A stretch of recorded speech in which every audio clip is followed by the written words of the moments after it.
After finalizing the divorce, I started living with my daughter. But about 6 months in, something happened. I was enjoying a day off with my daughter at home when I got a sudden call from Mom. "Hello, Nicole? Listen, Turns out my ex-husband Freddie and my former mother-in-law Jessie had shown up unannounced at my parents' house and let themselves in. I quickly got ready and headed to my parents' house. Upon arrival, Freddie and Jessie were sitting arm in arm on the living room couch, waiting for me. I had no idea why they were there. "Why did you show up at my parents' house like this?" When I asked, Freddie dropped a bombshell. "I want the money I lent you back." My name is Nicole, a 40-year-old working woman. I was married to Freddie for 14 years. My daughter Amy was born around the time we got married, so she's already in 8th grade. The three of us were living a very happy life together, and I thought we would continue to build a warm family. I met Freddie at a party and was immediately drawn to his friendly, kind, and cheerful personality. It seems Freddie was also quite fond of me, as we spent the entire party talking to each other. We exchanged contact information and started dating, eventually leading to marriage a year later after Freddie proposed. I was truly happy when we decided to get married, as I loved Freddie dearly. In high school, I had a tight-knit group of 4 friends. We'd always get together whenever something big happened in our lives. When I got engaged, everyone celebrated as if it was their own big day. They all came to my wedding, and I remember them saying they hoped to get married soon too. And just like that, one by one, everyone got married. Our little friend group turned into a circle of married women. We joke about how our get-togethers had matured overnight. Then I had a baby, and soon enough, everyone else did too. Our group quickly became a circle of mom friends. It felt like we were journeying through life together, and I thought we'd always be close like this. I've been enjoying my life both as a wife and a mom, but being a career woman has been especially fulfilling. After graduating from college, I was assigned to a large company's planning and development department. My days are busy, but my work is rewarding and always a learning experience. According to my friends, I appear to be as tough as nails, but I wouldn't mind actually being that tireless. Supporting and comforting me through my work center life are Freddie and Amy. I'm so tired today. "Oh, Mom, you worked hard today." Little Amy would greet me with a big hug and a smile when I came home from work. Just holding Amy wipes away the day's fatigue. "Nicole, dinner's ready." And then there's Freddie, another source of comfort for me. Freddie quit his full-time job to support my career and started working part-time when Amy was born.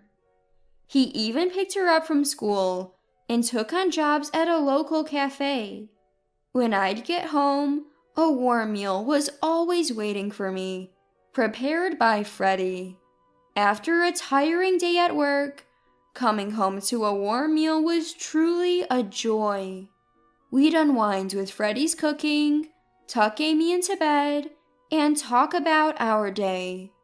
Life was fulfilling, both professionally and personally.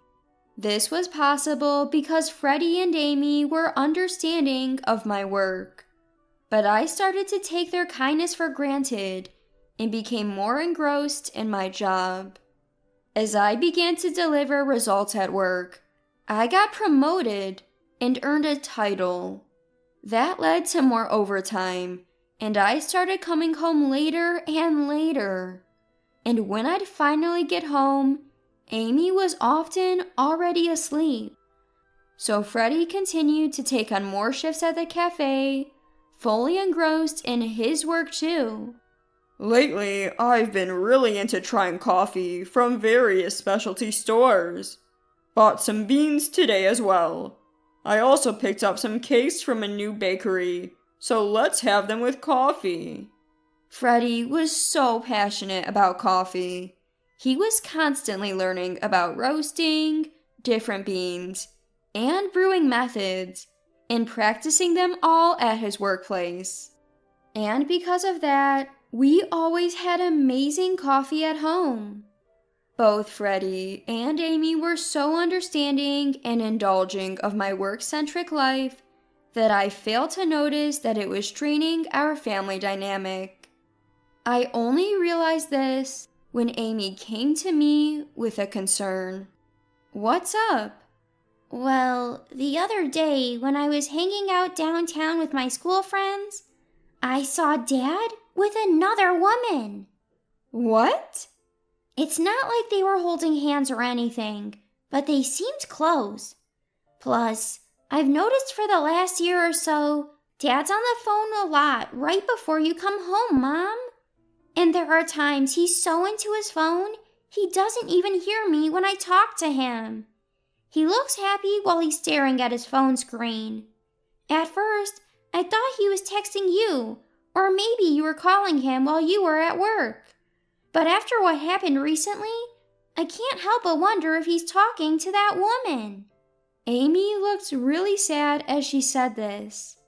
Now that she was in middle school, it made sense she'd be sensitive to these kinds of things and find them deeply upsetting. I was also undeniably shocked.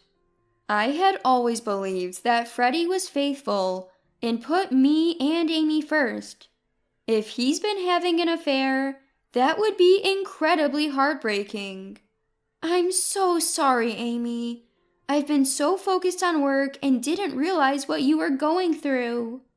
No, don't apologize. I think it's awesome how hard you work, Mom. You don't have to feel sorry about that. I felt so grateful when Amy spoke those kind words. Thank you, Amy. I'll look into it. And if I find out Jed is cheating, I think I'll file for divorce. Is that okay with you? Amy nodded in agreement when I asked. Yeah, it would feel gross just being around Dad if he's cheating. After hearing Amy say that, I felt ashamed for not paying more attention to my family. I knew I had to dig deeper into this for Amy's sake. I immediately contacted a private investigator to look into Freddie's possible affair, and the results were shocking. Freddie was, indeed, having an affair, just like Amy said. They even had photographic evidence. But what was really shocking was who he was having an affair with.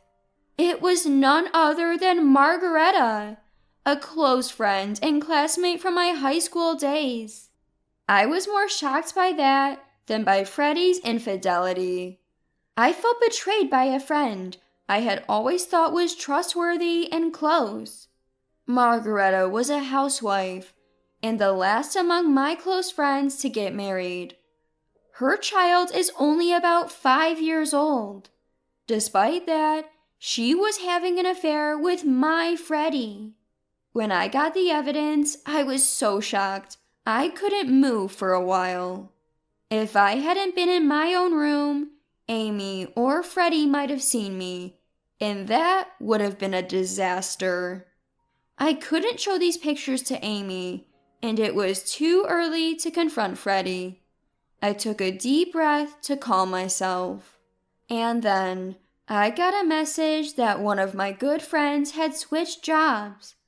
I thought it would be a good opportunity, so I suggested we all get together. Margareta would have never suspected anything if I hadn't been the one to propose the gathering. I succeeded in setting up a gathering of friends just like I planned. And 3 weeks later, I was face to face with Margareta, Freddie's affair partner. During that time, I quickly hired a lawyer and started preparing for divorce.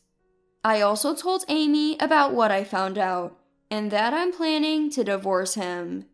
So we spent our days off looking for a new place to live.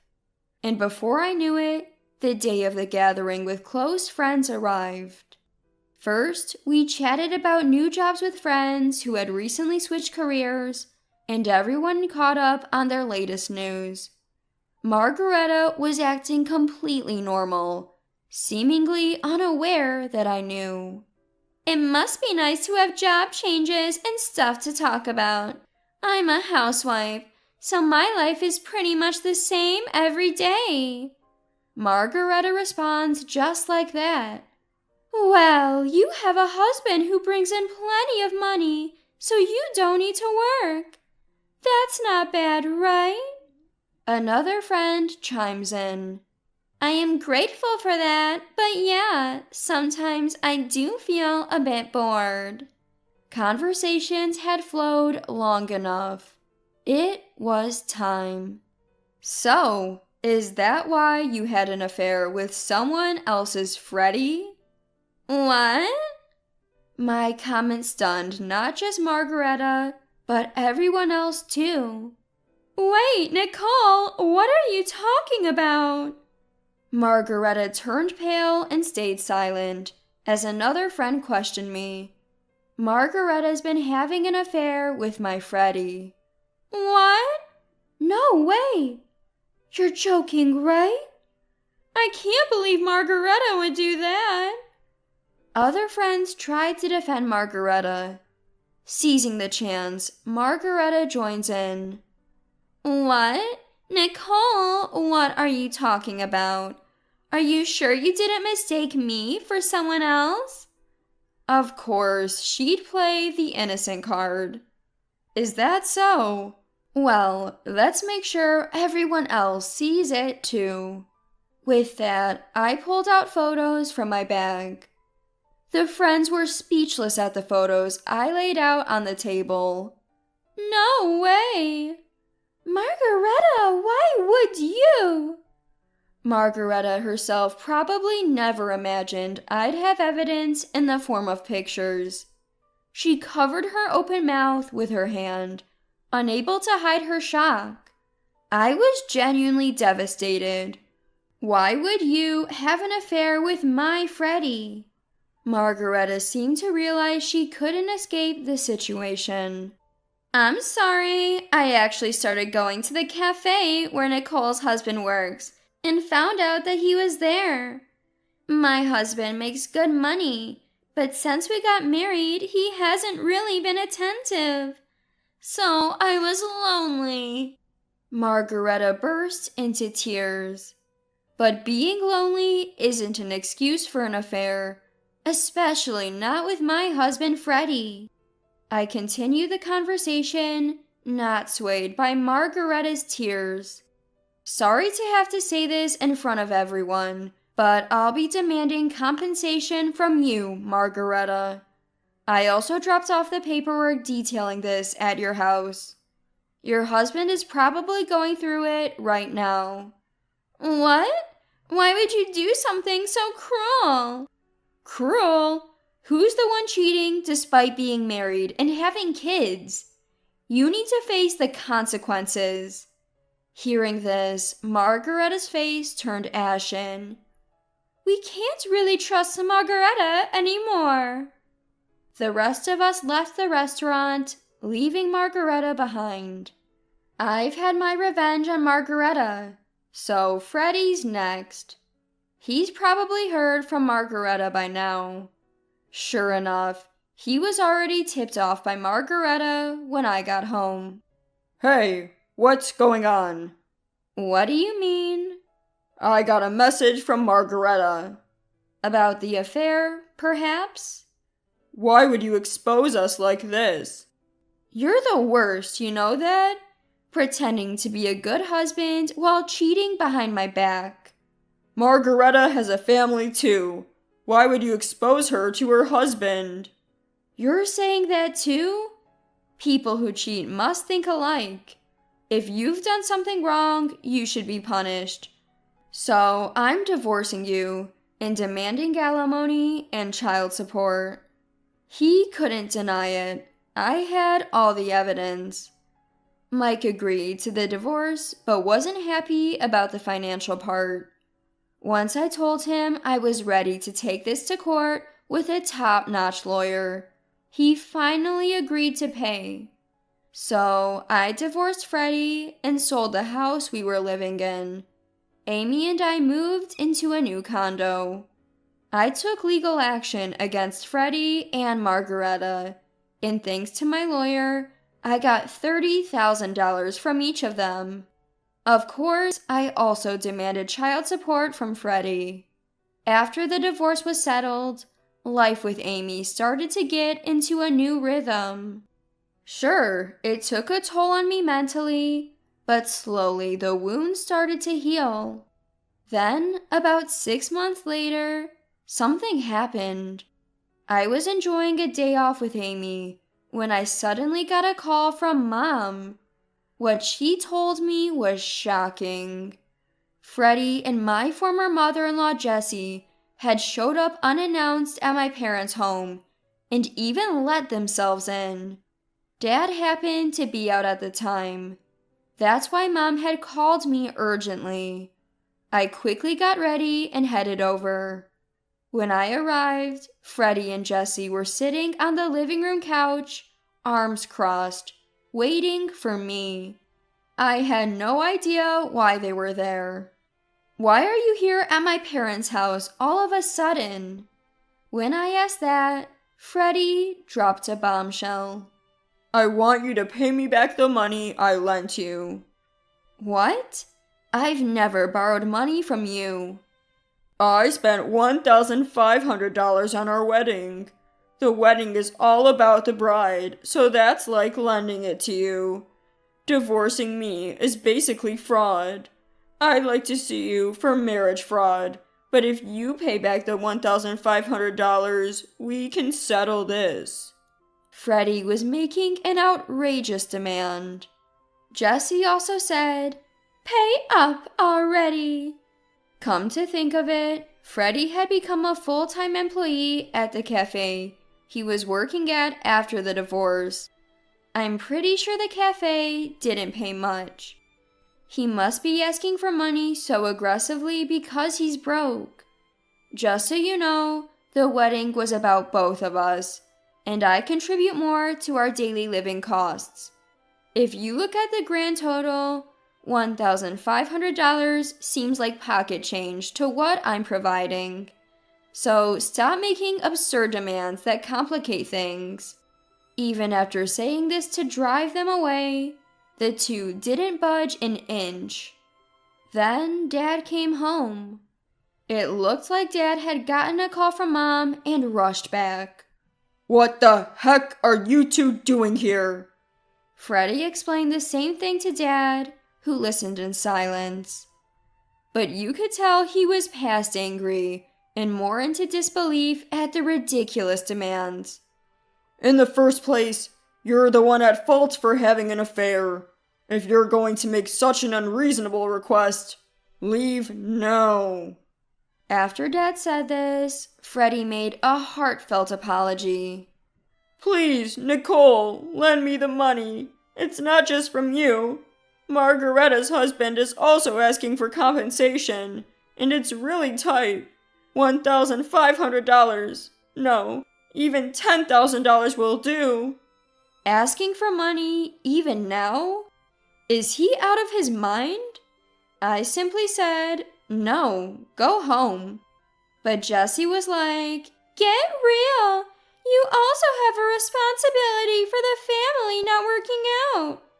And insisted we had an obligation to lend money. A situation with no resolution in sight.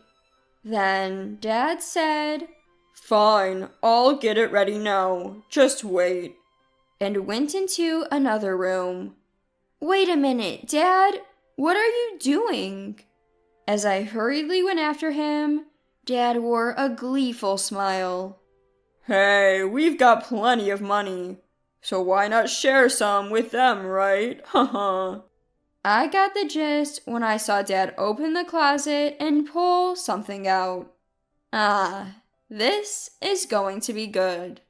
Dad put a stack of bills in an envelope and handed it to Freddie. Freddie and Jessie looked satisfied and left. As soon as they were out, we locked the door and called the cops. The two of them seemed to have checked the envelope as soon as they stepped outside. They immediately came back and started banging on our front door. What's the deal? This is play money. We don't want this fake stuff. Freddie shouts that out, fuming with anger. Laughing, I said through the front door to Freddie and the others, "Since I have so much money, I thought I'd share some with you." Then Freddie said, "Don't mess with me," and banged on the front door even harder. The noise sounded like he was kicking the door. Little did they know they were digging themselves into a deeper hole. When the police arrived, Freddie and Jessie were apparently kicking the front door, and they were arrested on the spot. The neighbors had gathered too, and it seems a lot of people saw Freddie and Jessie get arrested. In the end, instead of getting any money, Freddie ended up having to pay fines for his arrest and compensation for damaging the front door. What's worse, among the people who witnessed Freddie's arrest was a regular customer of the cafe where he worked. The news spread quickly, and Freddie was reportedly fired. Now he's jobless, moved back home, and his parents-in-law are covering the compensation and child support. As for us, I've secured a restraining order against my ex-family. If anything happens, one call and help will be there in a flash. And now, Amy and I continue to share our happy days as usual. I plan on doing well at my job and watching over Amy as she grows.